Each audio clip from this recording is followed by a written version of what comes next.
Dua kekuatan muda Asia Tenggara kembali bertemu. Stadion utama Gelora Bung Karno siap menggelar pertarungan pamungkas. Indonesia vs Vietnam bukan sekadar laga final, tapi duel harga diri. Siapa yang akan jadi Raja ASEAN di tahun 2025?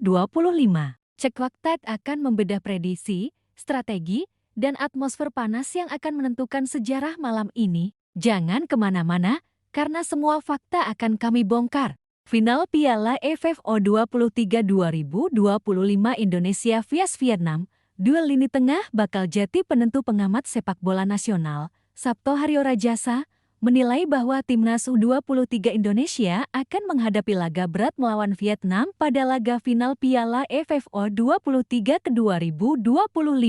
Pertandingan ini akan berlangsung di Stadion Utama Gelora Bung Karno, Jakarta, pada Selasa, 29 Juli tahun 2025, pukul 20 WIB. Sabto memprediksi pertarungan di lini tengah akan menjadi penentu jalannya pertandingan. Menurut dia, pelatih Indonesia Gerald Van den Berg harus bisa meredam permainan Vietnam yang bakal lebih dominan dalam penguasaan bola. Kita punya momen transisi yang bisa dimanfaatkan selain build-up dan bola-bola mati, ucap dia kepada Tempo.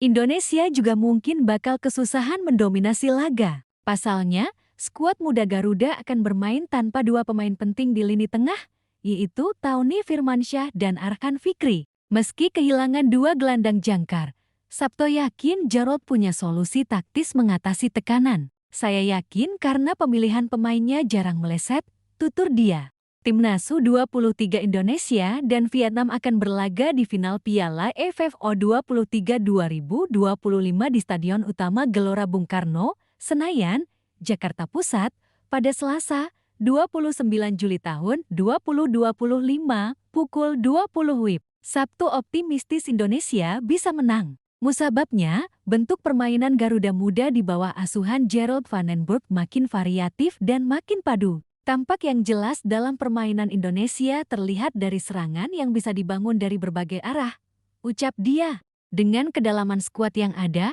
Sabto menilai bahwa Garuda Muda pun semakin baik dalam melakukan transisi dari bertahan ke menyerang, atau dari menyerang ke bertahan. Tim telah membentuk konsolidasi yang apik di tengah lapangan. Tak mudah, mengingat tidak ada uji coba eksternal pada tim, kata Sabto. Yang paling pantas diberi kredit ekstra adalah keputusan Gerald Van den Berg yang selalu on point dalam melakukan pergantian pemain. Gerald, 61 tahun, berani mengambil risiko untuk mengubah jalannya laga. Perubahan pemain tampak terlihat saat Indonesia melawan Thailand di semifinal Piala AFF U23 di Gelora Bung Karno pada Jumat malam, 25 Juli tahun 2025. Saat itu Indonesia telah tertinggal 1-0 oleh Thailand setelah Yotsakorn Burava mencetak gol pada menit ke-60. 15 menit menjelang pertandingan berakhir, Jarod melakukan perubahan besar. Dia menurunkan 3 bek Brandon Schuneman, Alvarezi Buffon, dan Muhammad Ferrari. Ketiganya mengganti Rahmat Arjuna Reski, Dominikus Dion, dan Maulana Syarif. Memasukkan pemain berpostur tinggi, kata Sabto, sebagai keputusan berisiko, tapi penuh kalkulasi, tutur Sabto. Perubahan berbuah manis setelah Jan Sweven mencetak gol pada menit ke-84. Indonesia pun akhirnya menang adu penalti dan menang dengan skor 7-6. Menurut Sabto, Thailand masuk lapangan dengan pola permainan bertahan yang disertai dengan kecepatan melancarkan serangan balik. Para pemain Thailand bisa bermain dan disiplin dalam menjaga wilayah pertahanan sehingga timnas U23 Indonesia kesulitan menembus pertahanan. Pola ini juga dimainkan oleh Filipina dan Malaysia. Berbeda saat melawan Brunei Darussalam yang pertahanannya sangat terbuka. Maka, kita sulit bikin gol, ucap dia. Vietnam dan Indonesia bukan pertama kali bertemu di final ASEAN Cup U23. Sejarah mencatat pertemuan dramatis di tahun 2023 yang dimenangkan oleh Vietnam lewat adu penalti. Kini, 2 tahun berselang, kedua tim kembali bertemu dengan skuad dan pelatih baru, namun tensi tetap sama bahkan mungkin lebih panas. Laga ini bukan hanya tentang trofi, tapi juga tentang ego, semangat nasionalisme, dan pembuktian atas investasi besar yang dilakukan oleh federasi kedua negara untuk sepak bola usia muda. Stadion Utama Gelora Bung Karno siap jadi saksi sejarah. Di balik euforia, tersimpan perang strategi, terutama di sektor lini tengah yang disebut banyak pengamat sebagai area medan perang utama dalam laga nanti. Sabto Haryo Rajasa, analis sepak bola Indonesia, menyebut bahwa laga ini akan ditentukan oleh pertarungan antar gelandang. Vietnam dikenal dengan dominasi penguasaan bola dan distribusi cepat dari lini tengah. Nama-nama seperti Nguyen Thanh Son dan Quoc Van Hang akan jadi motor utama di skema pelatih Kim Sang-si.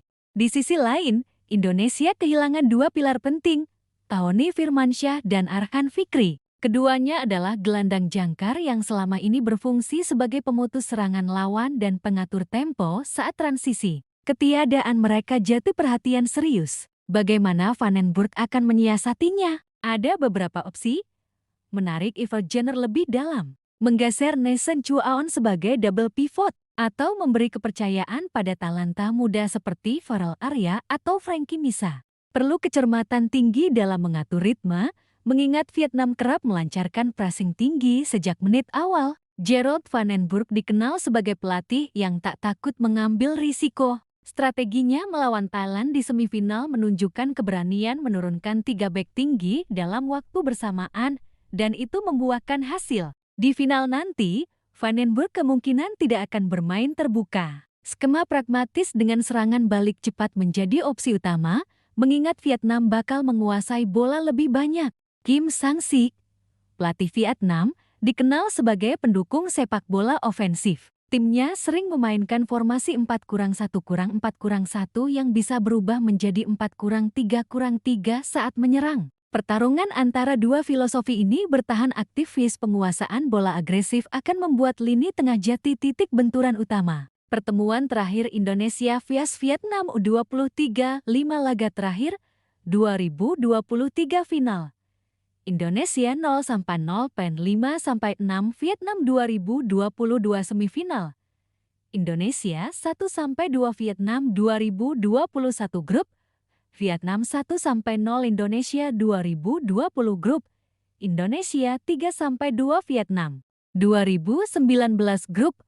Vietnam 1-1 Indonesia statistik final 2025 sebelum laga. Indonesia 4 laga, 8 gol, 3 kebobolan Vietnam. 4 laga, 6 gol, 1 kebobolan top scorer Indonesia. Jens Ruijven 3 gol top scorer Vietnam. Nguyen Dinh Bach 2 gol, 1 assist. Stadion Utama Gelora Bung Karno dikenal sebagai salah satu stadion dengan atmosfer paling berisik di Asia. Kapten Vietnam, Quoc Van Hang, sudah mengakui bahwa dukungan fanatik fans Indonesia membuat pertandingan di Jakarta sangat menantang. Tapi ia juga percaya pengalaman mereka di AFF U19 2022 jadi bekal menghadapi tekanan. Di sisi Indonesia, Garuda Muda mendapat keuntungan besar dari dukungan lebih dari 70.000 penonton. Ini bisa menjadi energi tambahan untuk pemain seperti Rio Fahmi, Marcelino Ferdinand, dan Ruijven. Namun, tekanan juga bisa menjadi bumerang jika tak bisa dikendalikan. Indonesia, Jens Ruijven, striker andalan yang tajam dan kuat dalam duel udara. Marcelino Ferdinand, kreator utama lini tengah. Iver Jenner, gelandang petarung dengan visi bagus. Vietnam, Nguyen Dinh Bach, finisher klinis yang siap menghukum kelengahan lawan. Quoc Van Hang, pemimpin bermental baja. Nguyen Thanh Son, playmaker dengan kemampuan kontrol ritme. Pertandingan ini diprediksi akan ketat dan minim gol. Kunci kemenangan terletak pada efektivitas serangan balik Indonesia. Kemampuan Vietnam membongkar pertahanan rapat. Kualitas pengambilan keputusan pelatih di babak kedua. Prediksi skor Indonesia 1-0 Vietnam jika mencetak gol lebih dulu, Vietnam 2-1 Indonesia jika Vietnam dominan lebih awal. Namun, jika berlanjut ke adu penalti, faktor pengalaman pemain dan ketenangan kiper akan jadi pembeda.